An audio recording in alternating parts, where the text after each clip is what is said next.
Bon, on va commencer avec un petit peu de retard. Merci d'être là. Merci à Armand Nouvet d'avoir accepté notre invitation. Alors, je voulais juste préciser que cette conférence, elle s'intègre dans un cycle de 4 conférences montées avec Julien Perrault, qui s'appelle le cycle En chantier.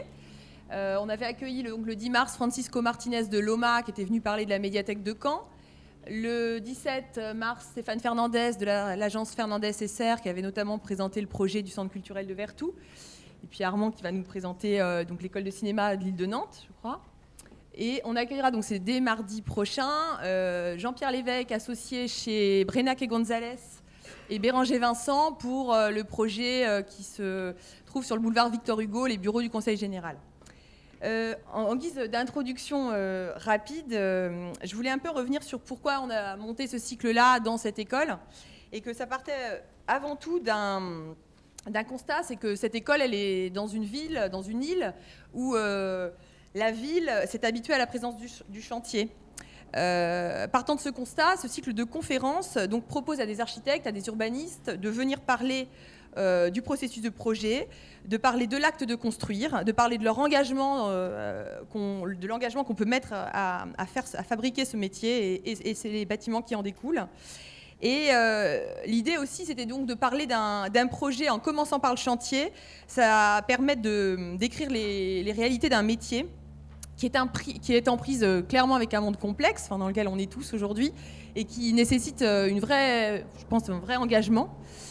Donc pour citer quelqu'un, je pense, qui est un peu plus parmi nous maintenant, mais qui en même temps, je trouve, j'ai retrouvé cette citation-là au moment où on a monté le cycle, c'est Fernand Pouillon, donc ça date un peu, et en même temps, c'est, je pense, tout à fait d'actualité. Donc je commencerai juste par le citer, et puis évidemment, Armand, je te laisserai la parole pour cette heure de conférence. La vie d'un architecte, c'est d'être sur le chantier, c'est même d'être en rapport direct avec les ouvriers, c'est même d'être soi-même entrepreneur. C'est ça la vraie vie d'un architecte. Hélas, on a encore divisé le métier en deux, entre la conception et la technique, et encore en deux, entre l'exécution et la conception. Et on est arrivé à une chose fantastique, ceux qui conçoivent ne connaissent pas ceux qui exécutent. La mort de l'architecture, c'est le maître d'œuvre qui livre ses plans exécutés par des manœuvres, par des gens qui ne pensent plus. C'est fini. Le chantier, c'est le moyen de faire penser tout le monde ensemble, c'est le moyen de faire participer tout le monde à la valeur du bâtiment. Voilà, je trouvais que cette petite citation remettait quelque chose à leur place et ça fait pas de mal. Voilà, merci. Puis évidemment, une demi-heure de débat, une demi-heure, 3/4 d'heure de débat après la conférence. Donc, ce sont toutes les questions que vous aurez à poser après.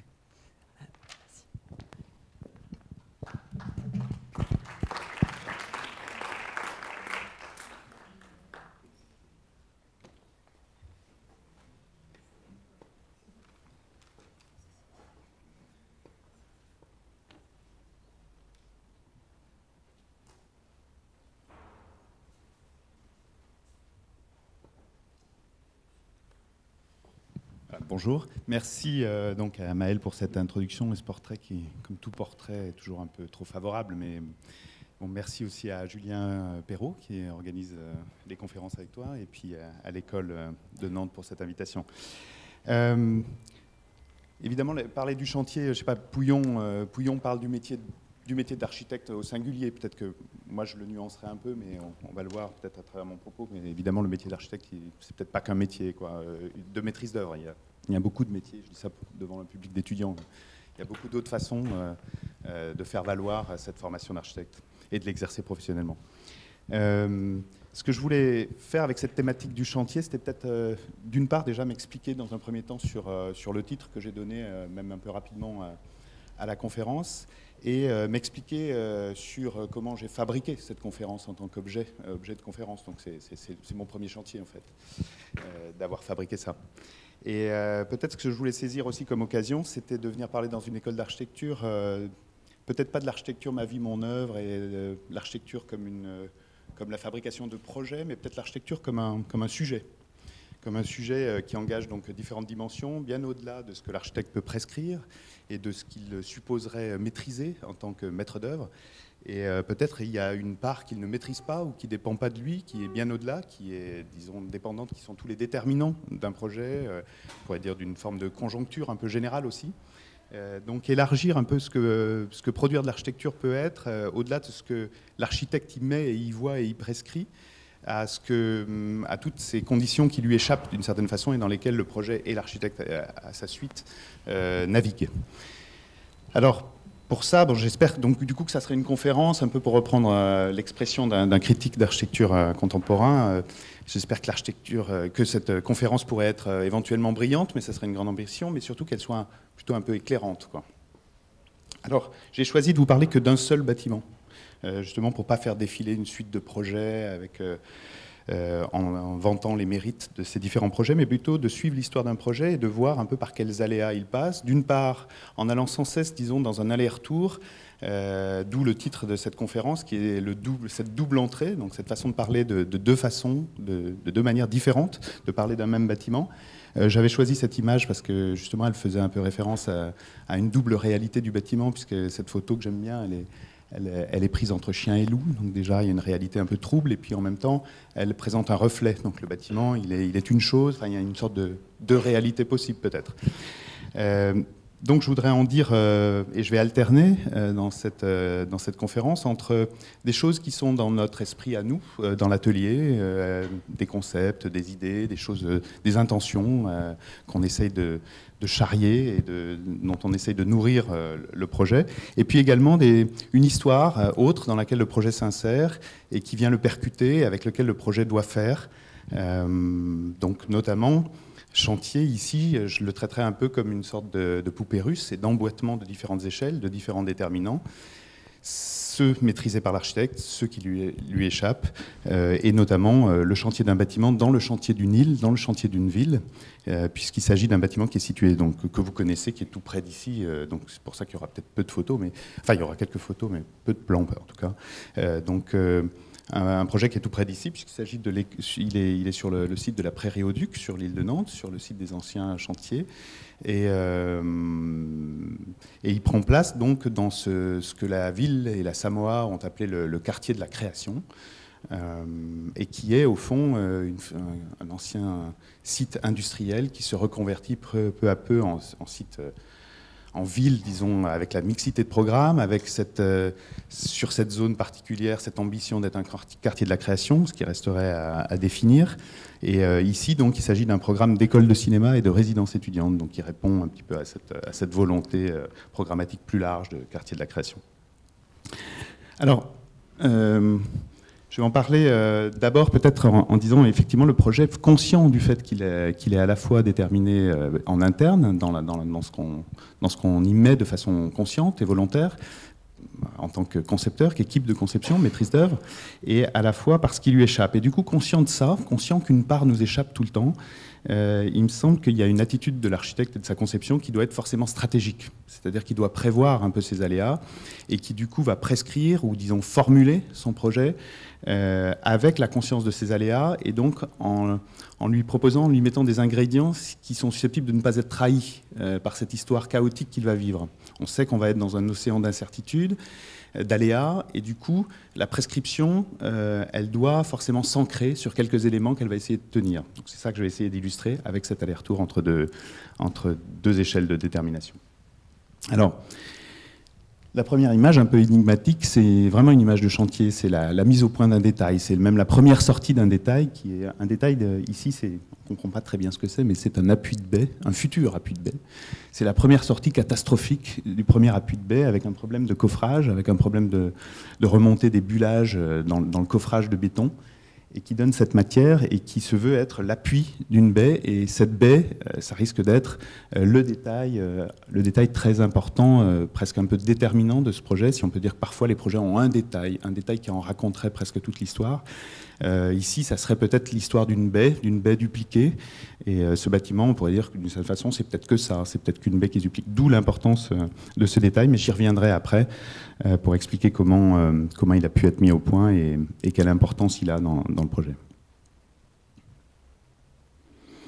Alors, la deuxième chose, c'est que c'est un bâtiment qui va être pris dans une histoire urbaine, et qui, donc là on le voit dans sa situation, enfin vous le repérez sans doute à droite de la grue Titan. Dans cette image, ce que je voulais voir, c'est le fait que ce bâtiment, en fait, il va évoluer. Il n'aura pas toujours le même statut dans le paysage nantais. Il est d'abord seul, comme il est ici sur cette photo de la toute fin du chantier, des derniers instants de chantier, dans lequel il n'y avait pas encore beaucoup de voisins. Encore aujourd'hui, il n'a pas tellement de voisins, mais il est destiné à en avoir d'autres. Donc ce bâtiment, il est ce qu'il est aujourd'hui. Il est un bâtiment un peu étendard, comme ça, qui se présente en drapeau par rapport au cours de la Loire, mais qui demain ne sera plus du tout comme ça et qui sera pris dans un front bâti. Donc ça, c'est une première constatation, un premier niveau de conscience de se dire, bon, le bâtiment, il va avoir une vie avec des séquences, des phases un peu différentes, et il va lui-même être pris dans d'autres paysages, dans d'autres avoisinants. Et notamment, ça nous renvoie à ce que c'est qu'un bâtiment dans une ville, dans la multitude des expressions de l'architecture contemporaine. Et donc cette deuxième image, elle montre un peu ça. Elle montre un bâtiment parmi d'autres, un bâtiment même noyé dans une masse, dans une multitude de bâtiments. Et moi, elle me fait réfléchir un peu à ce qu'on fait quand on pose un bâtiment dans une ville. À la fois, il y a son contenu, évidemment, programmatique, ses usages. Il y a ce qu'il dit aussi de la gentrification d'un quartier qui passe, comme je disais, d'un site industriel à un quartier d'habitat, avec beaucoup de choses en accession, avec beaucoup d'investissements immobiliers, avec ses ambitions d'être un quartier culturel pour étudiants, etc. Et qui, du coup, évidemment, s'accompagne par un mouvement du monde ouvrier vers la périphérie de la ville, et inévitablement. Donc on participe à ça, et mieux vaut en être conscient. Alors ce chantier, ce projet, il est pris dans une autre histoire. Je parlais de poupée russe. Il est pris dans l'histoire du chantier même de l'île de Nantes. Donc il y a un chantier dont je vais parler, qui est un chantier dans le chantier de cette île. Et l'île de Nantes, c'est un chantier qui a une histoire qui est en cours, qui démarre notamment avec un projet conduit par Alexandre Chemetov, l'atelier d'Alexandre Chemetov, et qui proposait donc le plan guide évolutif. En réalité, il est vraiment évolutif puisqu'il a fonctionné avec Alexandre Chemetov pendant 10 ans. Et au bout de 10 ans, Alexandre Chemetov est obligé, je ne sais pas, j'interprète pas l'histoire, mais Alexandre Chemetov passe la main à un deuxième atelier d'architecture urbaniste qui ont aujourd'hui en charge ce projet, donc Anne de Poit notamment qui le conduit. Et donc l'île de Nantes elle-même connaît une deuxième période. Donc voilà, quelque chose qui n'était pas prévisible au moment du projet, puisque nous avons été retenus sur une consultation, puisqu'ici, il n'y a pas eu de concours. Ce sont des consultations assez courantes, notamment dans ce contexte de ZAC, dans lequel on choisit d'abord des maîtres d'ouvrage. En l'occurrence, notre client était le directeur d'une école privée de cinéma d'animation, avec quelques formations du type MANA, des BTS de photographie, etc. Et une résidence étudiante qui lui est associée, donc un programme mixte. Et évidemment, quand ce promoteur apparaît, il est choisi par la ville parce qu'il colle notamment à la notion de quartier de la création avec une telle école, parce qu'il est aussi assez attractif pour un programme politique. L'idée d'amener à la fois des jeunes par une résidence étudiante et à la fois une école de la création, c'est quelque chose qui, évidemment, est un peu plus valorisant dans un affichage politique ou dans une politique, peut-être, pour être moins négatif,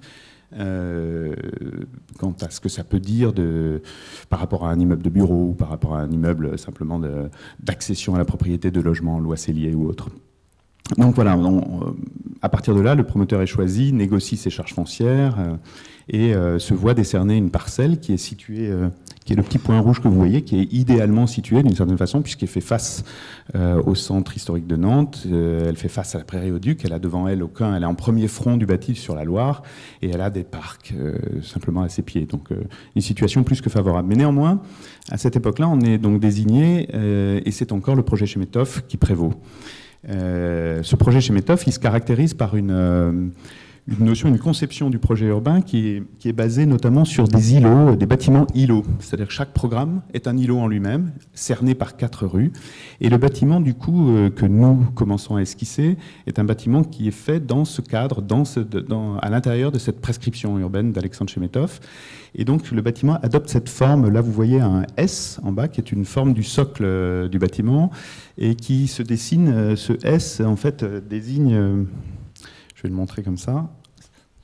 désigne deux patios. Un premier patio ici qui est un patio d'entrée sur l'artère principale de Desserte, et un deuxième patio ici qui vient conforter, qui vient créer, selon l'emprise qui nous est donnée par Alexandre Chemetov, une place au carrefour de deux voies. Alors ce projet, il a une position particulière, voilà, donc il adopte cette position-là. Il est donc parmi cette logique d'Alexandre Chemetov qui se caractérise par des bâtiments îlots. Et voilà un peu la succession qu'imagine Alexandre Chemetov. Des bâtiments tous disposés en quinconce, avec des volumétries relativement élevées, un principe de socle, ces rues qui entourent chaque construction, et des bâtiments qui sont disposés en quinconce de façon à obtenir, à tous avoir accès au sud et à tous avoir accès à la Loire sans qu'aucun bâtiment ne vienne masquer celui qui est immédiatement situé en arrière. Mais c'est cet endroit précis où la ZAC progressait, où cet urbanisme progressait, en venant de ce côté-là et en continuant au futur là-bas. Donc les premiers bâtiments étaient déjà désignés ici, avec notamment l'école que vous connaissez, qui est là à rez-de-chaussée, et on arrivait à cette phase-là quand Alexandre Chemetov passe le relais à UAPS, à Nuit de Poit et à un nouvel urbanisme. Donc le bâtiment, il est à la fois géographiquement, il est situé sur une limite, il naît avec un urbanisme, mais il va devoir vivre et se développer et connaître un chantier, une mise au point des APS, des APD, avec un autre urbanisme, urbaniste et urbanisme. Et ce deuxième urbanisme, c'est un urbanisme qui revoit différemment justement le concept d'Alexandre Chemetov et qui ne le reprend pas entièrement, en fait qu'il ne le reprend pas beaucoup d'ailleurs, et qui propose plutôt que les bâtiments îlots, le front bâti continu, donc avec des mitoyennetés entre les bâtiments. Donc c'est un bâtiment qui a été conçu, y compris dans sa géographie, je parlais des deux patios, sciemment, à dessein, pour dire que par exemple aujourd'hui, ce bâtiment qui a pourtant un bâtiment mitoyen immédiatement ici a conservé son patio puisqu'il était déjà avancé en APD pro, le permis de construire était en cours de dépôt. Donc c'est un bâtiment qui a dû s'adapter à un nouvel urbanisme et donc il en garde les traces. Alors voilà un premier aléa. Alors est-ce que le bâtiment aurait dû changer en reprenant toutes les études évidemment gratuitement, ou est-ce que le bâtiment pouvait conserver ce patio? C'est une question. Mais en tout cas voilà un bâtiment qui nous échappe en partie parce qu'il est rejoint et percuté par un autre chantier qui est celui de l'île de Nantes et ses différentes prescriptions. Alors nous dans cette histoire-là, on s'est quand même adressé à un site particulier. Il nous semblait que la chance et la situation du bâtiment se caractérisaient notamment par le fait qu'elle garde, enfin le site garde en mémoire quand même cette activité industrielle. Il y a notamment ces estacades, il y a ces grues qui sont conservées comme des monuments historiques, il y a cette ouverture en direction de l'estuaire. Il y a des vues panoramiques à peu près sur les quatre côtés. La position même du bâtiment en premier front veut ce panorama. Donc on a développé un bâtiment dont les principes essentiels, disons, ont été explorés à travers des premiers outils qui sont cette maquette, une très grosse maquette en fait, une maquette au 50e dans laquelle on voit à la fois l'usage et à la fois les dispositions spatiales. Et dans cette première maquette, on prend acte d'un certain nombre d'éléments essentiels ou d'ambitions essentielles, nous semble-t-il en tout cas, dans un nombre restreint, puisqu'on a bien compris que le projet allait devoir négocier longtemps et avec beaucoup d'intervenants. Et donc pour lui donner déjà cette force, pour passer à travers ces différents, ce parcours du combattant, on le détermine à travers quelques traits essentiels. Alors les premiers, c'est évidemment la prise en compte de cette horizontalité, enfin de cet horizon, de ce panorama, de cet effet, disons, d'écho avec le plan même de la Loire, du lit du fleuve, avec le plan des estacades, les rampes de mise à l'eau qui sont presque des lignes biaises qui viennent au contraire encore révéler presque et accuser encore les autres horizontalités. Donc le bâtiment, il est plutôt basé sur cette idée-là, des lignes et des grands horizons, et un programme qui se superpose par strates avec une école qui occupe le socle, voulu par Alexandre Chemetov, mais repris par les autres urbanistes.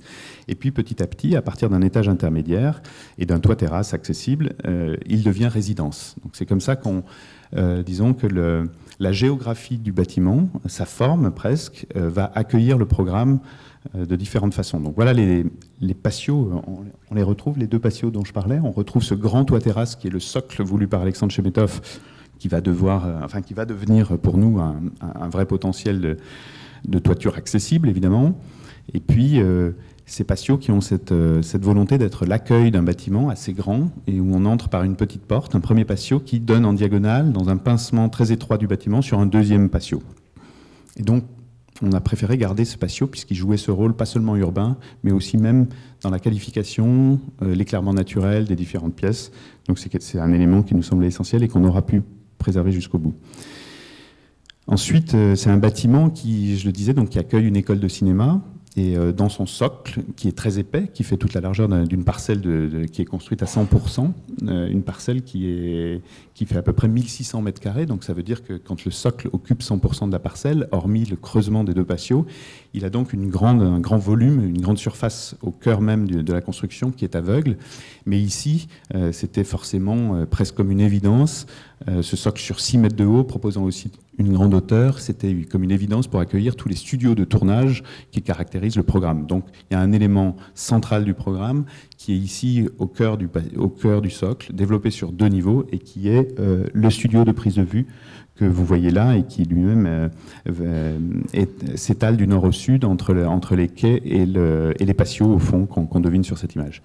Ensuite, il y a ce rapport à son socle et ce rapport du bâtiment et de la façon dont le bâtiment, l'étage, l'empilement des niveaux d'habitation vient atterrir d'une certaine façon sur ce deuxième sol, cet autre sol de référence qu'est le toit terrasse, et dans lequel donc la cafétéria de l'école trouve sa place. C'est ce que raconte cette image, avec l'idée d'une descente de charge qui va se raréfier du haut vers le bas. Ça, ce sont les différents étages de la résidence, où dans cette maquette, on explorait seulement un système structurel.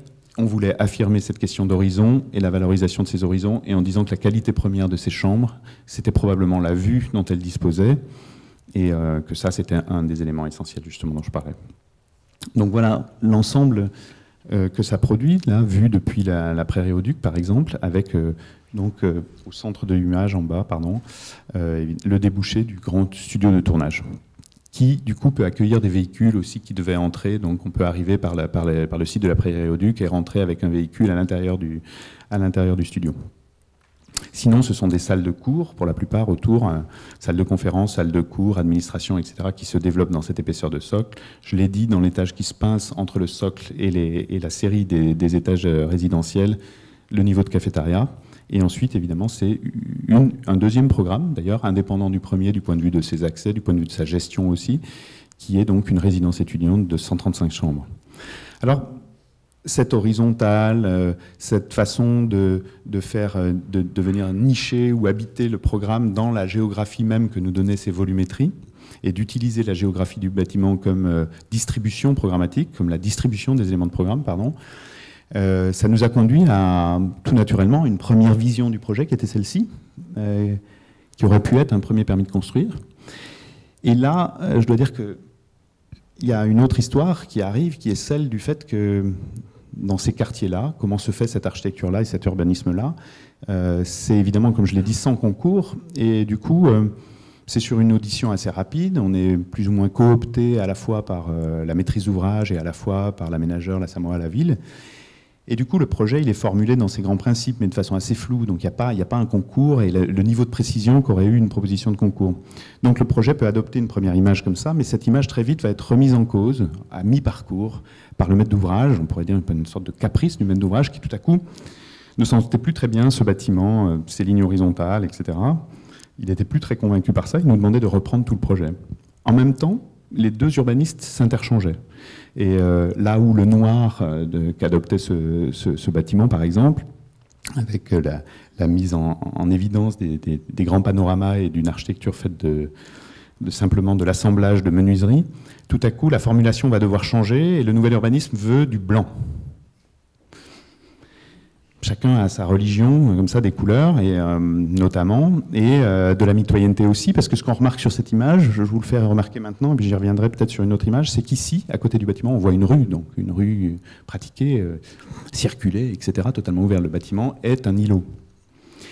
Alors, on est donc sommé de revoir le bâtiment, et finalement, on en revient aux fondamentaux qu'on avait pu déposer un petit peu avec notre travail en maquette. Et ce qu'on cherche à préserver, c'est la vue, c'est cette qualité essentielle des chambres. La disposition des éléments de programme n'est pas remise en cause, c'est vraiment une question d'image du bâtiment qui semble être problématique, aussi mystérieux que ça puisse nous paraître. Mais il y a un blocage, donc il faut être constructif dans ces cas-là, sinon tout s'arrête et tout part en conflit. Donc on imagine une deuxième solution qui va être ça, qui va être la valorisation de la vue, avec une façade totalement différemment exprimée, et qui va être cette succession de baies, de grandes baies. Donc finalement la fenêtre comme un élément essentiel du projet, qui est celui qui va garantir la prise de site, disons la conscience même et la qualité, et qui va garantir la qualité d'un bâtiment, qu'on voit nous de plus en plus comme un futur patrimoine, c'est-à-dire ce bâtiment-là, quels que soient les aléas qu'il va vivre, de toute façon, sera un bâtiment qui doit perdurer au-delà des modes des architectes, des diverses expressions. Je montrais tout à l'heure la multitude des bâtiments dans lesquels il va être pris. Donc pour nous, ça, c'est des réflexions qu'on a en interne en se disant, bon, qu'est-ce que c'est que la vraie pérennité d'un bâtiment? Qu'est-ce que c'est que la vraie qualité d'un bâtiment, y compris dans des temps, dans une longue histoire, peut-être pour considérer dans 50 ans de ça ou dans 100 ans de ça.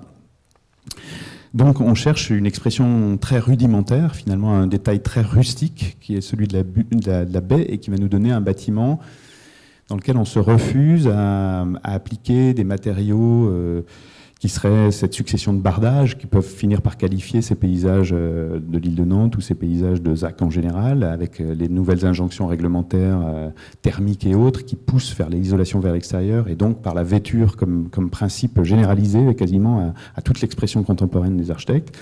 Et on cherche donc un matériau plus minéral, on cherche à maintenir cette expression par le béton même, par la valorisation d'un travail de maçon, et par cette qualité des vues et des baies qui sont des baies sur large pour chaque bâtiment, qui est un combat évidemment, parce qu'elles sont toujours trop grandes pour le maître d'ouvrage, trop déperditives, trop chères, etc. Donc on tient à cette qualité, c'est que dans la chambre, évidemment, quand on entre, on devine évidemment le paysage, on ne lui montre pas trop, on met un rideau devant, mais pas qu'il voit que la fenêtre soit trop grande, mais quand même c'est ça, la chose à laquelle on tient, c'est que vers les Grutitans, vers l'estuaire, les vues soient garanties. Donc on a une toute nouvelle expression du bâtiment, qui est plutôt celle-ci, blanche, comme l'urbaniste le souhaitait, avec une autre expression que celle des lignes horizontales. Et donc ça donne cette façade-là qui tout à coup convient à tout le monde, c'est parfait, donc l'histoire peut reprendre. Et puis nous, on revient sur cette idée d'un deuxième sol de référence, du fait que le bâtiment, là, c'est notre petite musique intérieure qu'on ne raconte à personne d'ailleurs, et qui est le fait que le bâtiment, il est plusieurs échelles, par exemple. Voilà. Donc du coup, il devient de plus en plus rustique, et c'est ce type de détail qui va devenir la ligne de conduite du bâtiment, donc une matière assez rare sur les façades en haut. Bon, l'image n'est pas très claire, pardon, donc je vais pas faire trop long là-dessus, mais normalement, on y voyait la disposition des fenêtres qui est un peu particulière. On ne la voit pas, donc j'insiste pas, j'y reviendrai plus tard. Alors commence une période de chantier proprement dite, et ce chantier, c'est le chantier de Lille, et c'est le chantier d'un site industriel. Peut-être on peut dire au passage que notre maître d'ouvrage, il a déjà une école à Montpellier, au moment où il nous passe cette commande. Il est en train d'en créer une autre dans une ZAC aussi à Toulouse, et puis une troisième à Clermont-Ferrand, et puis une quatrième dans les quartiers des Confluences à Lyon. Donc vous voyez comme ce programme, une résidence étudiante, une école d'art, peut voyager assez aisément dans chacune des situations et de ces villes qui ont toutes ce même un peu projet politique, on pourrait dire, ou projet de société, je ne sais pas. La reconversion des friches industrielles, évidemment, c'est la déprise industrielle du pays ou même de l'Occident qui s'exprime. Du coup, des friches industrielles sont récupérées et elles se gentrifient. Donc, on est dans ce mouvement-là. Et ce que ça signifie en termes de chantier, ça signifie qu'on est sur un site industriel, ce qui veut dire des vestiges industriels dans les sous-sols, ce qui veut dire donc des surcoûts extrêmes d'extraction de ces pièces enfouies. Donc ici, c'est le travail d'un BRH qui explose, qui fabrique du gravat avec les anciens bétons et qui viendront faire les tapis des futures routes en général. Et donc c'est un site qui a aussi des problématiques en tant que site disons alluvionnaire, qui a des problématiques de sol et donc de fondation profonde. Donc on sonde les sols et ça va impliquer toutes ces constructions d'anciens sites industriels, Confluence ou Nantes, impliquent des surcoûts de fondations phénoménaux. Donc c'est des fondations par pieux. Donc ici on voit ce qu'est une tarière qui perfore ces pieux tout en injectant les bétons, et on voit ce que ça donne quand ces bétons sortent. Ce sont effectivement ces colonnades de béton qui sont coulées à même la terre dans le mouvement de remontée des tarières. Et voilà comment le bâtiment s'installe déjà dans cette géologie. Alors ensuite, qui dit site industriel, qui dit île, Confluence ou île de Nantes, dit aussi site inondable, fortement inondable. Et ça suppose donc que les sous-sols d'un bâtiment soient des sous-sols inondables, donc avec des pressions sur les dalles basses, ce qui fait naître ce type de détails qui sont ces crosses au pied des poteaux d'un parking, d'un futur parking, qui est le niveau de sous-sol de ce bâtiment, dans lequel, évidemment, pour éviter les pressions, l'eau remonte par ces petits tuyaux de façon à libérer un peu la pression qui s'exercerait par le bas sur la dalle. Donc des choses très concrètes du chantier, mais qui en fait nous viennent, qui sont comme des complications, qui sont comme des surcoûts, évidemment, qui peuvent faire penser à une réflexion critique sur ce que c'est que la transformation des villes et des secteurs industriels, du surcoût que ça représente, quel est le prix à payer de cette reconversion et de cette idée. Alors là-dessus viennent des ouvriers et la réalité, disons, sociale d'une Europe avec un maître d'ouvrage qui, évidemment, cherche un maximum de rentabilité de son opération et donc de payer les travaux le moins cher possible. Donc on a fait des appels d'offres avec toute la région nantaise pendant très très longtemps. On a reçu énormément d'entreprises. Évidemment, son budget était très très bas. On n'arrivait pas à rentrer dans son budget à 10 ou 20% près. Donc, bref, on a couru longtemps pour arriver à un prix qui était à peu près satisfaisant. Et quand tout à coup, Coup de Théâtre lui-même, venant de Montpellier, avait, par des partenaires locaux ou autres, eu connaissance et avait que certaines entreprises espagnoles, qui étaient en train de mourir de faim, étaient assez candidates pour venir travailler en France. Et que même jusqu'à Nantes, et que du coup, là, il pouvait y avoir pour lui une opportunité réelle de traiter son projet, ce même bâtiment, à moindre coût. Ce qui nous a valu donc l'arrivée d'équipes espagnoles, qui sont des équipes qui sont... Est-ce que ce sont des travailleurs détachés? On ne sait pas très bien, parce que l'entreprise générale espagnole qui est donc choisie, évidemment, est moins chère que les entreprises françaises, à peu près 20%. Elle travaille elle a un siège en Espagne, mais elle a aussi un siège en Andorre. Donc, où est-ce que sont salariés ces ouvriers? Je ne sais pas très bien. Donc là, en l'occurrence, c'est un ouvrier espagnol et qui est avec sa compagne parce qu'il ne rentrait pas très souvent en Espagne, donc c'est plutôt elle qui venait. Voilà. Donc ça, c'est la situation réelle de comment se fait un bâtiment sur une île gentrifiée. L'autre situation, c'est que cette entreprise espagnole, évidemment, qui est une entreprise générale, elle ne tarde pas à être en redressement judiciaire, parce qu'elle a cassé les prix, parce que l'Espagne va très mal. Et du coup, en redressement judiciaire, ça veut dire que c'est une entreprise générale, donc elle est accompagnée d'énormément de sous-traitants qui interviennent pour tous les autres lots que le gros œuvre. Donc elle réalise, on va dire, le béton, la structure, etc., le gros œuvre réellement. Et les entreprises sous-traitantes s'occupent du reste. Elle est en redressement judiciaire, par chance pour nous, après avoir fini le gros œuvre, à la fin du gros œuvre. Elle met le dernier lit de béton et elle tombe en redressement judiciaire et elle s'adresse au maître d'ouvrage en disant « je quitte le chantier ». Donc c'est évidemment la panique à bord, mais le maître d'ouvrage a plus d'un tour dans son sac, il a un peu de répondants, et du coup il va réussir à reprendre l'ensemble des entreprises sous-traitantes, même espagnoles, et à les garder en leur passant des contrats directs, pour garder le bénéfice des prix, et même trouver un nouveau bénéfice. Il n'y a plus la marge de l'entreprise générale, donc on peut traiter en prix direct avec les entreprises sous-traitantes espagnoles, et les copines qui viennent d'Espagne, et les gens qui habitent dans l'hôtel, etc. Mais ça a ses limites, ça ne marche pas avec tous les sous-traitants. Donc on va chercher une autre équipe, qui est une équipe française, celle-là, enfin d'origine marocaine, française, 2 frères, une TPE, très petite entreprise, donc contraire de la grande entreprise Major espagnole qui était venue de Barcelone, qui faisait des très gros projets, l'équivalent d'une Major française, d'un Bouygues, d'un Dumez ou autre. Peut-être un peu plus restreinte, mais bon. Et ici, donc, arrivent les sous-traitants, qui sont, eux, des toutes petites entreprises, avec une camionnette, 4-5 gars. Ici, 2 frères qui ont créé une entreprise au nom assez drôle, qui s'appelle Beck Concept, pour faire de la peinture, et qui vient de Montpellier, qui est donc une connaissance de notre maître d'ouvrage, et qui vient remplacer quelques sous-traitants qui, quand même, se sont évaporés dans le mouvement... dans le départ de l'entreprise générale. Donc, finalement, c'est un chantier qui va pouvoir reprendre, qui va être fini avec des petites entreprises et des entreprises françaises qui viennent aussi comme ça combler les trous. D'où le fait que nos 2 peintres, ils aient les pantalons assez tachés au fond, parce que c'est des petits peintres, ils sont pas organisés avec un management très, très structuré.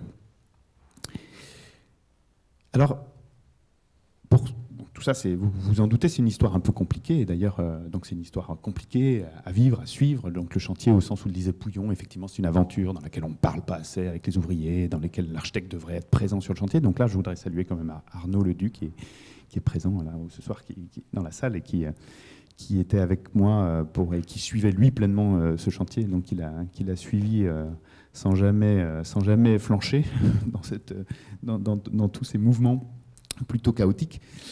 Et donc voilà, et donc c'est pas évidemment on doit travailler, on s'adapte et on avance. Et d'ailleurs avec pas mal de bonheur parfois, parce que le savoir-faire d'une entreprise espagnole, même à prix cassé, peut être aussi intéressant que le savoir-faire d'une entreprise française et parfois meilleur même. Enfin que je sache, Barcelone est plutôt assez bien construit. Et du coup, voilà l'apparition de cet élément là par le ciel, qui sont des panneaux, des banches. On pourrait dire c'est la banche espagnole qui fait son entrée à Nantes. Vous voyez, c'est une banche très particulière, c'est pas une banche française. La banche française, elle est large, elle fait 5 mètres de large, elle fait 3 mètres de haut. Ça, c'est de la banche espagnole, ça fait 90 cm de large, ça fait 2,50 m de haut. C'est une banche qui va du coup créer un béton très différent, qui est ce béton-là, qui est layé verticalement, avec des trous de banche à différents endroits. Et alors ça, ce sont des protos, on met au point avec l'entreprise espagnole tout un travail pour s'adapter à une banche qu'on ne connaissait pas, qui n'aurait pas dû arriver là. Alors nous, vous l'avez compris, c'est un bâtiment qu'on a voulu en béton brut. J'ai parlé du patrimoine, de notre idée de ce que pouvait être la castillage, la vêture comme une fatalité de la norme RT, etc., etc. Donc on cherche à lutter contre ça. Et donc le béton, ça nous intéresse vraiment. C'est un sujet particulier, prépondérant de ce chantier. Là, vous voyez donc des essais de béton, alors plus ou moins concluants. Vous avez à gauche un béton d'une certaine qualité, à droite un béton qu'on appelle autoplaçant, beaucoup plus fluide. Ça se reconnaît surtout au petit détail qui est en pied de banche ici, qui s'appelle donc une ségrégation des graviers, c'est-à-dire que le béton n'est pas assez fluide et du coup le ciment, la laitance ne rentre pas jusqu'en bas et seuls les nids de gravier restent comme ça. Donc ça s'appelle un défaut. Alors, c'est un chantier de béton, donc on fait des tests, donc on réalise un prototype limité, parce qu'on est dans un chantier qui est assez moyen, quoi. C'est moyen un peu. Il y a du bricolage dans ce chantier aussi, il y a une dimension de bricolage aussi. Mais bon, bref, on réalise un prototype, et dans ce prototype, vous voyez, c'est tout le travail du béton qui s'exprime un peu là, c'est-à-dire c'est un travail d'empreinte. Le béton, c'est un moule, donc il y a la possibilité de travailler sur des inscriptions, par exemple, toute la signalétique du bâtiment va pouvoir donc être gravée dans le béton, enfin des choses assez basiques, hein, assez courantes, mais également un jeu avec les décaissés. Vous voyez, il y a un béton qui peut être aminci sur certaines parties, puis cette fameuse baie qui est notre détail essentiel, donc c'est autour de ça que tournent les prototypes. Le décaissé dans le béton, cette notion d'empreinte, elle est fabriquée ici, on l'a réfléchi avec l'entreprise espagnole pour la fabriquer à partir d'un procédé très simple, c'est-à-dire on ne voudrait pas qu'ils aient trop de complexité dans la mise en œuvre, il ne faut pas que ça coûte non plus. Et donc ce qu'on imagine, c'est ce que vous voyez sur cette image, c'est-à-dire que des panneaux de coffrage viennent en plus dans la banche, c'est les grands panneaux marrons que vous voyez, et simplement ils réservent 2 ou 3 cm de plus dans le béton, jouant en ça sur une norme, etc. Un voile de béton c'est 18, mais on peut l'amener ponctuellement à 15, donc 3 cm de planche de bois, ça peut créer cet effet d'empreinte qu'on voit ici et que vous allez qu'on retrouve sur le bâtiment. Donc c'est un chantier de béton. Donc qui dit béton dit calpinage des bétons, dit plan de calpinage. Donc ici voilà des plafonds. On devine sur cette image un petit peu le décalage des planches du plafond et qui vont créer le dessin des balèvres et des différents moules de planches de coffrage sur le béton. C'est aussi le calpinage de la banche espagnole appliqué au grand studio photo. Donc, qui crée ce layé sur les murs. Et puis vous voyez un plafond de très grande portée, donc qui est fait avec de la prédale alvéolaire, sur une portée d'environ une douzaine de mètres. Donc, c'est vraiment un chantier de maçonnerie. Ici, c'est l'expression des deux patios, le pincement du bâtiment sur les deux patios, donc un patio à gauche, un patio à droite, et une double hauteur au centre. Ça, c'est un autre détail qui est celui de la cafétéria et du moment où les étages atterrissent sur la cafétéria et de la raréfaction, donc des poteaux qui sont plus espacés que le rythme des chambres, puisque les chambres ne seront non porteuses, les séparatifs entre les chambres d'étudiants sont non porteurs une fois sur deux, de façon à permettre un peu de flexibilité du plan à l'avenir, dans l'idée d'un bâtiment qui puisse s'adapter quand même. Ça, c'était une autre lubie, une autre musique intérieure dont on ne parle à personne, parce que le maître d'ouvrage n'en est pas forcément intéressé, mais qui aussi permet d'alléger les descentes de charge et qui permet surtout d'ouvrir plus largement ce niveau de cafétéria sur son panorama aussi. Et je reviens à mon premier détail qui est celui de la baie. Donc on voulait un détail un peu à la fois, j'allais dire, sophistiqué et en même temps pour obtenir une image globale du bâtiment qui est un bâtiment un peu primitif, un peu rustique et qui, à la fois pour résister, je parlais de stratégie, dans les aléas dont il savait au départ qu'il allait devoir les traverser, et également pour être dans Nantes, dans le paysage de Nantes qui est changeant, dans cette ZAC qui évolue avec un urbaniste, un autre, et d'autres architectes avec des volontés d'expression autour de nous partout. Et nous, notre idée, c'était plutôt de calmer le jeu, de poser un bâtiment peut-être d'une expression peut-être forte, mais en tout cas assez rustique et assez simple autour de cette baie. Donc quand même, on voulait du coup éviter les accasillages, on voulait éviter les bavettes, etc. Donc on a travaillé sur une baie qui n'a pas d'appui de baie en pente, mais qui garde l'eau. Donc ça, c'est un petit caniveau qui est qu'on a voulu mettre au point, qui est l'appui de la baie et qui conserve l'eau pour la rejeter après. Et évidemment, là, le problème, c'est que les mannequins viennent comprimer le béton et l'air du béton ne s'échappait pas correctement, d'où l'ajout d'un petit tuyau. Ce détail de baie, c'est celui-ci, c'est celui des tableaux qui est assez sophistiqué. En fait, c'est la seule sophistication peut-être du bâtiment, mais c'est un petit caniveau en pied de baie et un ébrasement de baie général. Vous voyez, le mur est légèrement incliné, ce qui permet de cacher en partie les menuiseries. Donc, c'est un ébrasement inverse des ébrasements habituels, c'est-à-dire que le format de la baie est plus réduit sur l'extérieur de la façade qu'à l'intérieur. Donc, il masque, il absorbe une partie de la menuiserie, ce qui donne au bâtiment... c'est moins évident ici, mais on le verra sur des photos plus lointaines, l'impression qu'il y a peu de menuiserie, enfin peu d'éléments métalliques dans la menuiserie, et simplement des trous dans du béton, d'où ce côté un peu rustique. Et ici, on voit donc un détail d'angle aussi du bâtiment qui justifie le très léger décalage, presque pas décalé ou presque involontairement décalé qu'adopte tout le bâtiment. Ici, il est très marqué parce qu'on a le nez dessus, mais de plus loin, vous le voyez dans les photos générales du bâtiment, et c'est assez peu marqué. Et qui vient en fait d'une volonté de régler le détail d'un étage sur l'autre et des coulées du béton. Vous savez que le béton se coule, ce sont des lits successifs, donc on banche un étage, puis on banche un suivant. On peut parfois aller jusqu'à bancher 2 étages d'un coup, mais jamais plus. Et ici, c'est étage par étage. Le bâtiment est fait comme un empilement. En fait, il intègre dans son dessin, enfin, c'était notre volonté d'intégrer dans le dessin la construction et non l'inverse. Donc le dessin même du bâtiment est plutôt inspiré par le procédé et les gestes ouvriers. Donc ici, ce léger décalage, c'est pour qu'on puisse coffrer un premier mur jusqu'au bout et un deuxième mur qui vient au-dessus, qui sera coffré dans l'autre sens. Donc les coffrages viennent en about, une fois sur 2, décalés, et ce qui crée le décalage des fenêtres à partir de l'angle qui se répertorie sur la totalité des façades, comme on le voit là. Et ce détail de baie, donc, il était important pour nous qu'il soit très simple, qu'il n'ait pas d'éléments métalliques de couvertine, etc., que ce soit un travail de béton pur, de moulage pur, et surtout qu'il garantisse ces très grandes baies dans des chambres, vous le savez, qui malheureusement sont calibrées pour les étudiants à 18 mètres carrés, avec des salles de bain qui en retranchent une grande partie, puisque ce sont des salles de bain PMR, donc très larges, avec des ronds pour les fauteuils handicapés, etc. Donc qui mangent une bonne partie des 18 mètres carrés. Et donc nous, on a pensé à des chambres qui seraient des grands carrés. En fait, la partie jour de la chambre est un grand carré, est une pièce carrée, avec cette grande fenêtre qui occupe la totalité ou presque de sa façade, et qui parfois, même plus que ça, quand il s'agit d'une chambre d'angle, accomplit vraiment ce rapport au paysage, au panorama, qui nous semblait essentiel, sachant que la qualité est plutôt, assez sommaire des résidences étudiantes, qui sont un peu comme des batteries d'étudiants, on va dire, des étudiants en batterie. Il nous semblait que quand même, la qualité, ça pouvait être ça. Ça pouvait être, s'il y a une qualité possible, pérenne, qui, elle, peut constituer le bâtiment comme patrimoine futur, c'est peut-être d'avoir ces baies-là et peut-être des murs qui ne sont pas tous des murs de refend porteurs, mais qui puissent un jour ou l'autre associer 2 chambres et produire des 36 mètres carrés, etc. Donc voilà ce rapport-là qu'on a voulu maintenir et qu'on est assez content d'avoir pu préserver. Même chose, c'est vu sur l'extérieur, ce site-là, il profite aussi aux salles de classe, ça c'est les salles de cours. Il y a aussi ce principe de la terrasse qui est utilisé comme ce fameux balcon et cette terrasse accessible et jardinée pour une partie sur la cafétéria à droite de l'image.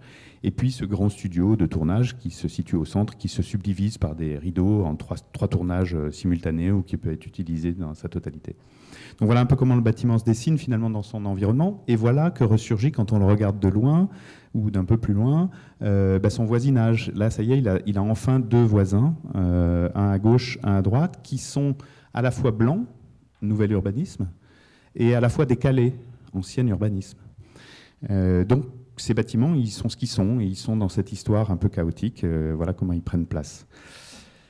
Alors, ça donne cette expression-là de notre bâtiment aujourd'hui. Enfin là, c'est pas aujourd'hui, c'était encore sur la fin du chantier, un chantier qui, on le sent, est un peu dans le désordre de la dévastation d'un redressement judiciaire d'une entreprise générale qui a déserté un peu tôt, et des petites PME qui ont du mal à reprendre l'installation de chantier très correctement. Donc il est un peu dans la boue, dans ses avoisinants, mais malgré tout, il sort de terre, et il a... cette qualité, donc cette qualité, je ne le dis pas dans un sens positif ou négatif, c'est pas un jugement de valeur, mais cette caractéristique d'être cette grande trame de fenêtre, avec ce très léger décalage qu'on perçoit, qui est lié à la façon dont on a fabriqué l'angle avec des banches, avec un procédé, en réfléchissant à comment est-ce qu'on mettait en place 2 banches l'une sur l'autre. Et puis avec un béton brut qui a été entièrement poncé avec cet outil qu'on appelle la girafe, qui a été poncé sur sa totalité et qui a reçu une légère lasure minéralisante qui lui donne donc une captation de lumière un peu particulière. On voit aussi dans cette image peut-être l'absence des baies, on voit un peu le côté rudimentaire de chaque baie, on voit aussi une faible épaisseur du béton qui est à peine lisible, comme si un écran de l'épaisseur d'une feuille de papier passait devant les vitres, qui est lié à l'ébrasement des baies. Voilà, des petites choses très, disons, un peu issu du détail, mais qui fabrique certainement l'image générale ou l'impression générale, et notamment la façon dont le bâtiment prend les différentes lumières qu'on percevait sur cette première image. Mais voilà, je voulais vous raconter cette double réalité d'un bâtiment et ses différents chantiers, et ses différentes réalités et sociales et techniques. Voilà, je vous remercie.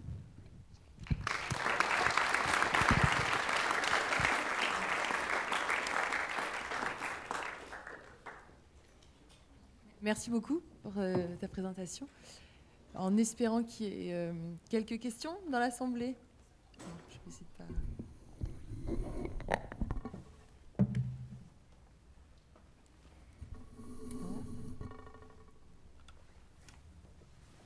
Bon, je pose la première, alors, parce qu'il paraît qu'il faut une première question, donc je me lance. J'aimerais savoir, ce bâtiment-là, dans ta je ne sais pas si longue vie d'architecte, mais en tout cas dans un parcours d'architecte, est-ce que c'est cette histoire dont tu parles et que tu mets en perspective avec un contexte plus global, est-ce que voilà, c'est symptomatique d'une époque, ou est-ce que c'est des choses que, au fur et à mesure, dans tes expériences multiples, tu retrouves, complexité à construire, à mener jusqu'au bout peut-être un projet, etc. Enfin, savoir un peu comment ça s'inclut dans ton parcours, en fait, ce projet-là. Oui, je crois qu'il est représentatif d'une condition d'exercice aujourd'hui, enfin, pour moi, mais comme pour beaucoup de mes confrères. Ce contexte, donc je le disais, d'urbanisme, cette idée de l'urbanisme qu'on peut avoir aujourd'hui, c'est procédure, modalité, l'outil ZAC, la façon dont on sélectionne les architectes, dont on sélectionne les maîtres d'ouvrage, donc tout ça influe sur les projets, évidemment. Et donc je crois que ce bâtiment, c'est pour ça que je faisais ces parallèles avec Lyon Confluence ou autres, c'est qu'effectivement c'est une situation qui est vécue un peu partout, par tous. Et donc certains se satisfont, d'autres moins. On est tous aux prises avec ça. Il me semble qu'on n'est pas toujours conscient d'être pris avec ça, ou en tout cas je ne l'entends pas souvent dire par mes confrères qu'il y aurait à... Je ne sais pas s'il y a à refuser, à être pour ou à être contre cet urbanisme-là, mais il y a peut-être quand même quelque chose, quand on en a conscience, qui amène à une réflexion sur ce qu'on fait. Et je pense qu'on est une génération, et que chaque génération, on parlait de Pouillon, Pouillon est aussi la génération des grands ensembles, de la reconstruction, qu'il a abordée d'une façon particulière, d'une façon même d'ailleurs singulière, on pourrait dire, parce que peu de ses confrères l'ont abordé comme lui.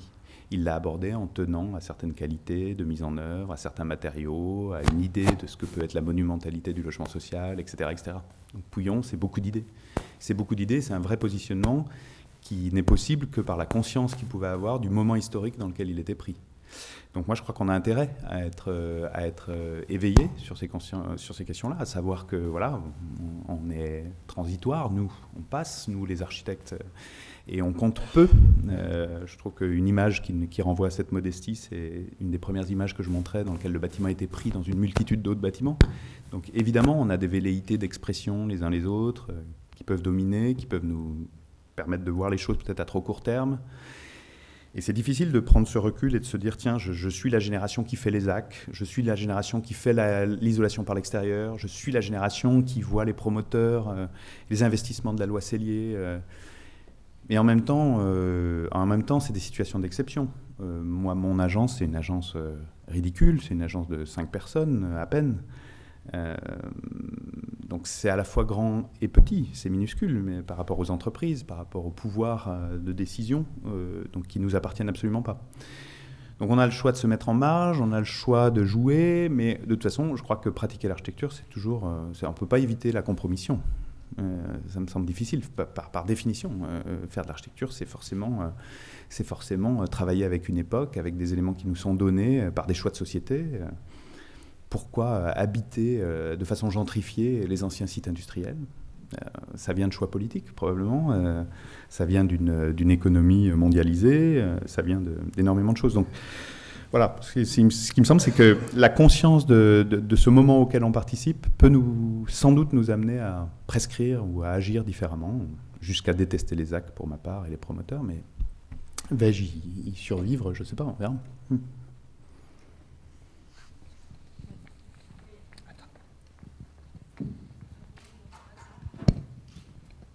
Oui, bonsoir. Du coup, en fait, j'ai senti une certaine amertume dans l'histoire que vous venez de nous raconter. Alors moi, je ne suis pas du tout architecte, ce n'est pas du tout mon domaine de compétences.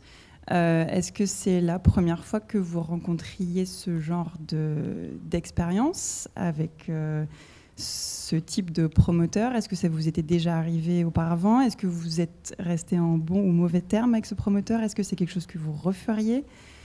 C'est parce que vous nous avez quand même conté une histoire assez sociale, au-delà de l'histoire de chantier de ce bâtiment, qui, en fait, pour être honnête avec vous, au départ, quand je l'ai vu pour la première fois, je l'ai pas trouvé, il m'a pas particulièrement marqué. Et après ce que vous venez de nous raconter, je porte un autre regard sur ce que vous avez construit. Donc, je voulais vous remercier. Et je vous ai trouvé très sincère et très humain. Et enfin voilà, j'ai trouvé ça très bien. Mais du coup, je voulais savoir comment vous étiez aujourd'hui avec ce promoteur et si vous referiez quelque chose pour lui à l'avenir. Merci. Avec ce promoteur, on a des relations ambiguës. On a des relations avec un reflet entre chien et loup, un peu comme ça, un peu comme l'image. Et donc, oui, j'ai un rapport cordial. Ça a été aussi une aventure humaine. C'est toujours une aventure humaine avec le client, avec les entreprises. Donc, on essaye de faire en sorte plutôt de le vivre et de le faire vivre que de le subir de façon conflictuelle. Enfin, en tout cas, ça serait un peu mon attitude. À partir du moment où on s'est engagé là-dedans, c'est d'aller jusqu'au bout. Amertume, oui, évidemment, je suis assez critique sur notre époque, mais en même temps, pas du tout nostalgique, pensant pas du tout qu'il y a pu y avoir un âge d'or, pas très confiant non plus dans l'avenir et d'un lendemain forcément meilleur. Donc oui, je suis un grand dépressif peut-être, et très très pessimiste, mais en même temps, le présent me plaît assez.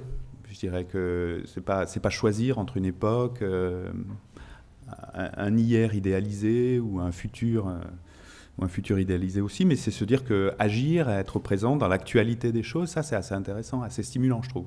Donc en ce sens-là, il n'y a pas d'amertume, il y a plutôt un enthousiasme. Bon, alors, c'est peut-être mes propos, ou ma voix, ou je ne sais pas quoi, qui laisse à penser que j'ai l'air un peu comme ça, amer. Mais oui, amer, comment pas l'être? Enfin, c'est compliqué de voir comment les choses se font. Moi, je suis un peu amer, oui, quand je vois qu'il y a des travailleurs détachés. Je suis un peu amer quand je vois comment un promoteur fait un business, comment les villes et les politiques accueillent sans aucun recul critique ces gentrifications, ces types de programmes faussement de la création, etc. etc. Oui, il y a un regard critique, certainement, c'est sûr.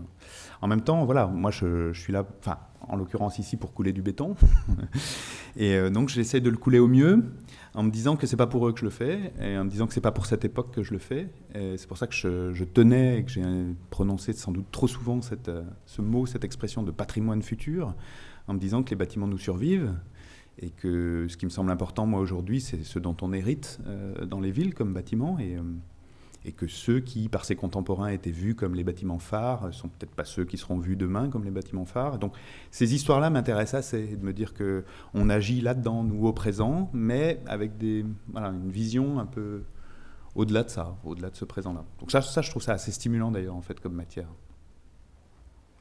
Et puis là, ce que j'aimais bien, enfin ce qui m'intéressait, j'aimais bien la thématique de la conférence, du cycle de conférences, c'est sur le chantier, parce que je pense qu'effectivement, j'aime bien cette idée aussi qu'il n'y ait pas d'idée, finalement pas de grand discours, mais peut-être de l'architecte et ses intentions, etc., mais plutôt que de laisser parler un peu les choses elles-mêmes.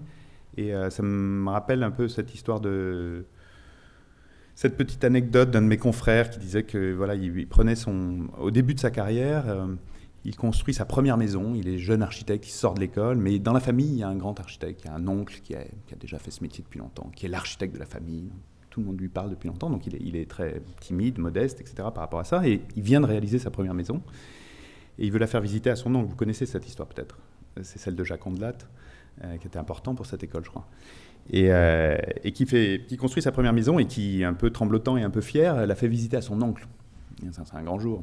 Donc jusque-là, il fait visiter à des copains qui ne connaissent rien, à ses clients qui sont contents, etc. Mais là, tout à coup, il fait visiter à son oncle. Il fait visiter, il explique ce qu'il a voulu faire, toutes ses intentions. On visite la maison à deux, comme ça, en chair et en os. Et son oncle est assez taiseux, il ne dit pas grand-chose. Il sort de cette visite et il demande à son oncle, alors, qu'est-ce que tu en penses, quoi ? Son oncle lui dit, écoute, j'en sais rien, il faudrait que je voie les plans. Et c'est pour ça que je ne vous ai pas mis de plan. Je ne voulais pas trop mettre de plan. Il dit qu'effectivement, c'est les choses, c'est une fenêtre, c'est du béton. Et peut-être que ce rapport à l'architecture, il me semble un peu délicat aujourd'hui, enfin rare. Il y a beaucoup d'images, quoi. Beaucoup d'images aujourd'hui. Peut-être pas assez de visites. Il y a trop de plans, je dirais.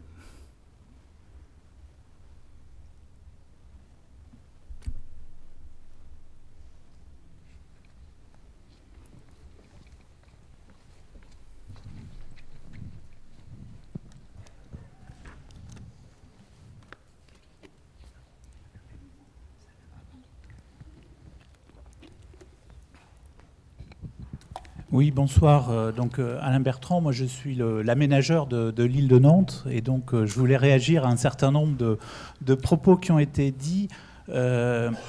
Alors, c'est pas l'objet de la conférence, donc j'ai essayé d'être un peu rapide. Et surtout sur la question de bâtiments que vous avez présentés. Chez les aménageurs, il y a un débat sur les modalités de désignation des architectes, sur le fait de dire est-ce qu'on fait un concours, ce qui permet d'avoir une image et d'être sûr de ce qu'on choisit, ou est-ce qu'on fait des auditions qui permettent effectivement de co-construire le projet, de le bâtir avec l'ensemble des acteurs. C'est cette seconde solution qu'on met en œuvre, nous, sur l'île de Nantes.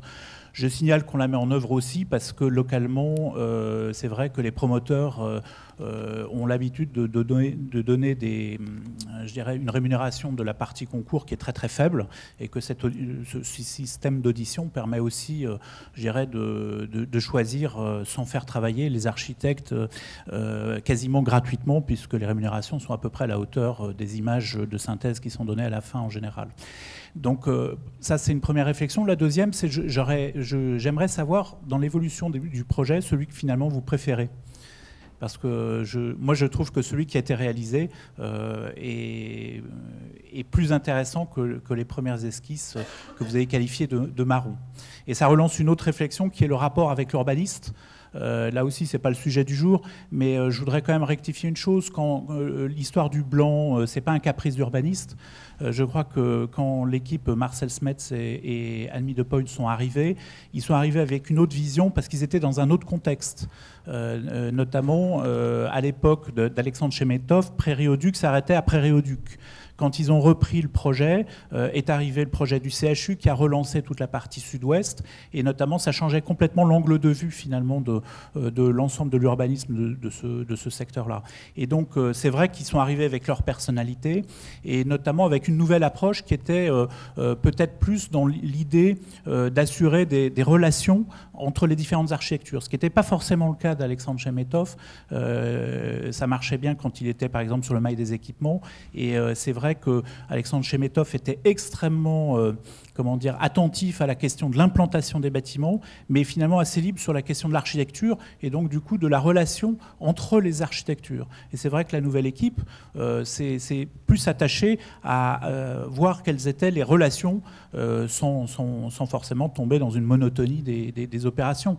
Et donc de ce point de vue, ça a été une continuité et non pas une rupture. Et le blanc, du coup, ça n'a pas été un caprice, mais ça a été une volonté de trouver des relations, notamment par exemple sur une photo que vous avez montrée avec le bâtiment Oiseau des Îles réalisé par Nantes Habitat par Anthony Darmon et qui sont sur une autre, tout à fait une autre architecture, mais qui offre aussi quand même des correspondances. J'ai dit caprice. Mais en tout cas, alors il y a 3 questions dans votre question. Mais, sur la première, sur celle des consultations, il y a des dispositions légales en France, donc c'est pas le reproche vous est pas adressé, ou je sais pas s'il y a un reproche, mais enfin il y a un état des choses qui est que voilà, je raconte de façon peut-être amère sur certains points, pas sur d'autres, peut-être neutre sur d'autres, un peu comme un homme sans qualité, ce que je vis dans mon métier. Donc, on ne sait pas ce que j'en pense. Ce qu'il y a de sûr, c'est que voilà, il y a des dispositions légales qui font que le marché public impose le concours. Plus trop, pas trop pratiqué, pas tant que ça, au fond. Mais beaucoup de marchés maintenant, en marché négocié, il n'y a plus beaucoup de concours. Je pense qu'on va vers la fin des concours, et les dispositions légales actuelles le permettent, mais il y avait une culture avant qui valorisait le concours, et qui semble aujourd'hui être en train de disparaître au moment où on est en train de parler. Donc il y aura de moins en moins de concours, c'est le tour que prennent les choses. Et il y a des marchés privés qui sont assujettis à rien et qui peuvent se passer de gré à gré. Donc, on peut dire que vous, aménageurs, vous, ville, vous leur imposez à ces privés une sorte de moyen terme entre leur totale liberté et quelque chose qui s'inspirerait un peu de la consultation de marché public. Néanmoins, ces dispositifs-là, ils ne sont pas parfaits. Je pense qu'ils ne sont pas parfaits. Aucun n'est parfait peut-être. Le concours, moi j'adore les concours parce que le concours... c'est le moment où, pour une prescription, on prend le risque qu'on veut, on dose le projet comme on le veut, avec ou sans risque. Mais une fois qu'il est retenu, il est amarré à quelques principes. Et du coup, les caprices, pour le coup, des maîtres d'ouvrage ne peuvent plus intervenir. Donc oui, en ça, je trouve que le concours était une bonne formule. Si tant est que les concours puissent laisser l'accès à de jeunes architectes, au renouvellement de la profession, etc., ce qui n'est pas le cas en France, puisque concours ou pas concours, on connaît tous, vous et moi en tout cas, le phénomène de shortlist, et que les urbanistes sont tous mes copains, partout où j'ai travaillé, et que donc évidemment on agit dans un cercle d'initiés ultra restreint, dont personnellement j'ai un peu du mal à être fier, mais voilà. Donc bon, ça c'est une chose, mais encore une fois, c'est les conditions, elles sont comme ça, on agit avec, vous comme moi je m'en satisfais pas, je pense que évidemment... quand on passe une frontière, allemande ou suisse ou autre, ou espagnole hier, on avait des concours ouverts, il y avait un anonymat, il n'y avait pas de shortlist, il y avait un podium avec des rémunérations sur le podium, etc., des indemnités sur le podium. Ça me semble être un système qui est intéressant. Ce n'est pas le système français. Donc voilà, sur les concours, je ne sais pas. Je suis comme vous, je fais avec, c'est imparfait. J'aime pas la shortlist, j'aime pas son principe, j'aime pas ces urbanistes qui sont les copains de tous les architectes, j'aime pas le fait que les architectes soient un jour urbanistes et un jour architectes et que du coup les renvois d'ascenseurs puissent opérer, j'aime pas ça. Mais bon, on fait avec. Donc on en est parfois, on en sort bénéficiaire aussi, donc voilà, difficile de cracher dans la soupe aussi, mais en même temps, je me fais un devoir de le dire, et je pense que peu de mes confrères le disent. Et c'est difficile de vous le dire, donc du coup, comme ça, je ne suis plus dans la shortlist de l'île de Nantes, ça c'est réglé. Et voilà, mais bon, moi je suis un peu âgé maintenant, donc c'est peut-être pas si grave que ça. J'ai au fond encore 2 bâtiments, et puis j'en aurais fait autant que Pouillon, donc c'est pas si grave. Mais voilà, je pense aux autres, je pense à une profession, je pense à la façon dont on travaille en France, je pense à la façon dont les villes se font. Ensuite, sur le blanc et le noir et je sais pas quoi, je sais pas si c'est des caprices, il y a 2 urbanismes différents. Il se trouve que moi je racontais que le bâtiment, il s'est trouvé sur la limite physique de la passation de pouvoir, si on peut dire, et sur la limite temporelle. Il était les deux, quoi. Il a à la fois vu l'un et l'autre, il a eu comme interlocuteur 2 urbanistes, et il a eu à répondre comme Janus, un coup en bâtiment îlot et un coup en bâtiment mitoyen, quoi. Bon, donc il a fait ce qu'il pouvait, il s'est demandé est-ce que je garde mon patio, est-ce que je garde pas, etc. Bon, est-ce que c'est fait par flemmardise que je le garde ou pas? C'est ça que je raconte. Je vous ai pas trop dit comment j'avais mes états d'âme dans tout ça, mais voilà. Donc, Et je ne sais plus maintenant quelle était... Oui, votre dernière question qui était peut-être ce que je préférais, je crois. C'est entre la première et la deuxième version. Je dirais un peu dans le prolongement de ce que je vous disais sur il y a trop de plans, etc. Je ne sais pas comment il était le premier bâtiment, moi. Parce qu'il n'a pas été construit. Donc je ne sais pas avec sa branche espagnole ce qui serait devenu. Parce qu'entre les images, perspectives de celui-ci et la réalisation de celui-là, il y a déjà un écart. Le premier bâtiment, c'est le travail, en fait. C'est le travail du chantier, des mises au point. Il aurait évolué aussi. Il ne serait peut-être pas resté noir. Ses menuiseries n'auraient peut-être pas été en bois. Je ne sais pas, l'image était peut-être moche. La réalité aurait été peut-être belle. Adolf Loos disait qu'un vilain dessin créait un beau bâtiment et qu'un beau bâtiment, c'était toujours un moche dessin. Donc, en fait, je ne le connais pas, ce bâtiment. Mais voilà, vous l'avez perçu, mais moi, je pense qu'il était illusoire parce que c'était un dessin. Donc, une fois construit, il aurait été incarné et sans doute différemment, avec des variations, etc. Donc, je n'ai pas de préférence, à vrai dire. J'aimais beaucoup la maquette en bois.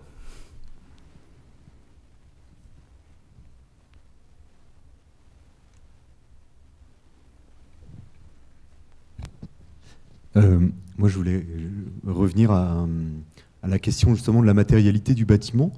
Ce qui est troublant, en fait, quand on voit ce bâtiment, c'est que on ressent assez peu l'idée d'un équipement école de cinéma et que tu as parlé de l'idée de s'inscrire comme ça dans le temps long, d'une évolution possible du programme. Est-ce que ce bâtiment a été vraiment pensé comme finalement une structure où le programme... ça peut être intéressant pour les architectes d'avoir d'un côté des chambres, de l'autre côté un programme d'équipement. Là, le matériau béton, en fait, égalise complètement l'enveloppe par rapport à une différenciation des programmes. Et du coup, tu dis il n'y a pas eu d'âge d'or, on n'est pas dans le tournage d'or, et en même temps, c'est un bâtiment du coup qui renvoie par sa rudesse et sa morphologie à une volumétrie, je veux dire, aux sources du mouvement moderne le plus hard, quoi, on pourrait dire. C'est bien s'il dialogue avec quelque chose, déjà, si c'est avec son histoire, avec l'histoire de l'architecture moderne, etc., mais c'est peut-être pas mal. Moi, je suis absolument pas un souscripteur de néo-corbuséen, etc. Et donc, en ce sens-là, s'il fait référence à l'architecture moderne, et j'en ai bien conscience, oui, c'est une bonne barre, un bon bâtiment étendard, comme le disaient les modernistes, j'ai employé l'expression aussi au début. Mais à mon avis, l'histoire a long feu, l'histoire du modernisme, elle a eu aussi des interprétations nouvelles. Et donc ce bâtiment, il peut être moderniste, mais il peut être aussi beaucoup d'autres choses. Ça pourrait être aussi un bâtiment d'une écriture critique comme celle de 51 de 4 heures, par exemple, sur le modernisme. Donc moi, je le lirais de façon un peu moins directe, peut-être, comme bâtiment appartenant à l'obédience moderniste, qui, en tout cas, moi, m'anime pas beaucoup. Et puis là, je cherchais à le décrire justement presque à l'inverse de la formule qu'un bâtiment, que l'architecture serait le jeu savant, correct et magnifique des volumes sous la lumière. J'espère qu'après ce que je viens de dire de l'architecture, on a compris que c'était pas trop ma conception de ce qu'est l'architecture. Je la vois de façon bien plus sociale que ça. Et bien plus historique que ça. Donc voilà, en ce sens-là, pour moi, il n'est pas si moderniste. Quant à la distinction entre les deux programmes, est-ce qu'il fallait-il les distinguer ou pas, ça a été une demande à un moment du maître d'ouvrage. Il souffrait de ça. Il se disait, mais il avait un conseiller qui était architecte aussi à ses côtés. Et qui disait, mais voilà, il y a deux programmes, il faut les exprimer. Il y a un socle qui est une école, et puis dessus, donc il fallait faire du noir et du blanc, ou du blanc et du noir, enfin, je sais pas.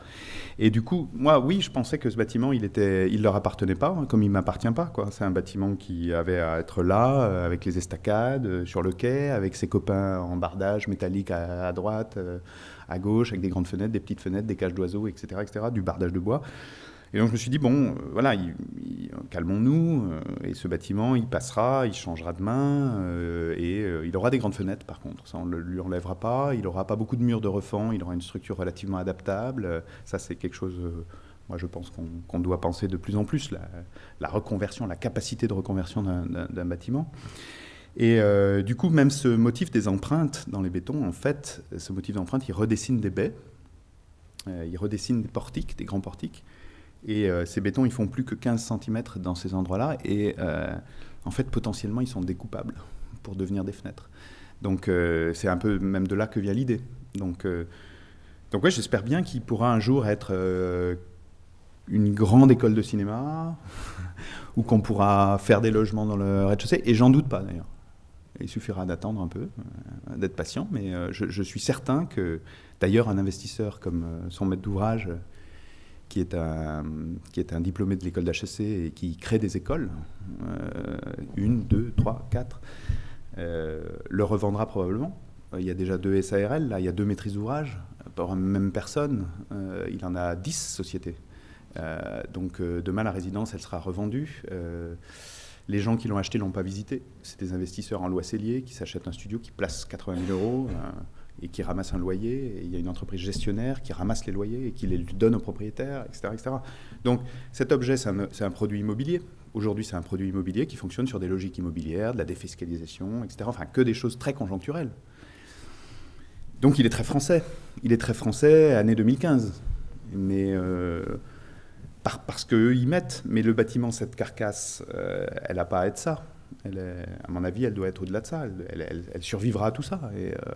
Et donc, du coup, oui, je trouve que c'est important que l'école et le bâtiment ne soient pas nécessairement distincts. Aussi, je trouve que c'est un bâtiment qui avait aussi une présence culturelle, de par la formulation que lui avait donnée Alexandre Chemetov, avec cette logique de socle et cette logique de volume émergent. Et que du coup, ce caractère-là, il avait besoin d'une expression, disons, cohérente, quoi. Et peut-être moins bavarde. Voilà. Donc, c'est un peu comme ça qu'on l'a approché, en tout cas. Bonne mauvaise résolution. Oui, ça aurait pu être autre chose. Ça aurait pu être un bâtiment qui exprime ses programmes. Mais je trouve ça quand même un peu fragile aussi. Exprimer le programme qui demain ne sera plus le même programme. C'est paradoxal. Quand on est convaincu que les bâtiments vont avoir plusieurs vies, c'est paradoxal. Je ne sais pas comment faire M. Colas avec ça. Il faudrait que je lui pose la question.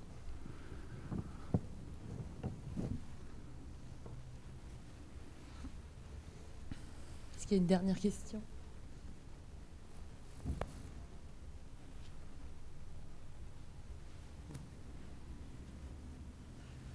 Écoute, bon, on va arrêter là. Je voudrais vraiment te remercier pour ton franc-parler, qui fait, moi, je trouve vraiment du bien dans une école d'architecture, en fait. Voilà. Donc, merci beaucoup pour cette conférence et sa qualité. Merci à vous.